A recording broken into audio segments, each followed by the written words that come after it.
For more than a decade, along with countless other scratchy jumper-wearing greens, I've been chasing a common dream.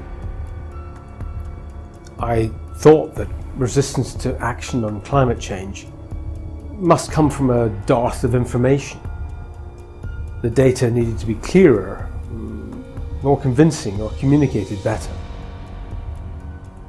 Because if governments and the powerful, if they understood the scale of the problem, the inevitability and the urgency, and the vast, indiscriminate suffering that this will unleash on future generations, on the weak and the vulnerable, on the poor, and yes, even ultimately on the rich, well then they would surely do everything humanly possible to change course.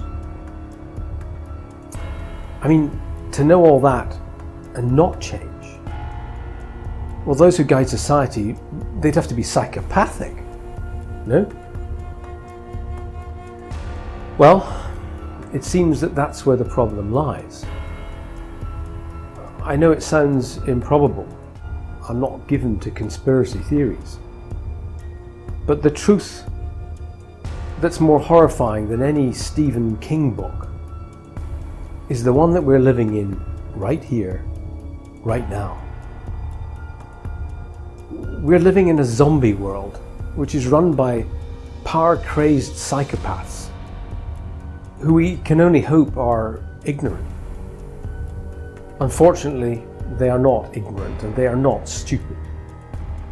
They just care a lot more about power and money than they care about your children or mine, India's water supplies, Europe's crumbling mountains, Germany's dying forests, or Japan and Barbados being flattened by violent storms.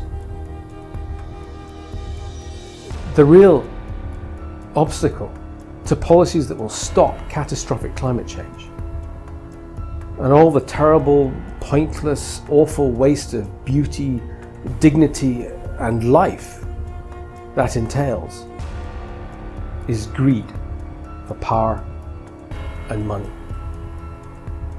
And no amount of demonstrations or petitions or blogs will change that. So what will? That is the subject of my new book.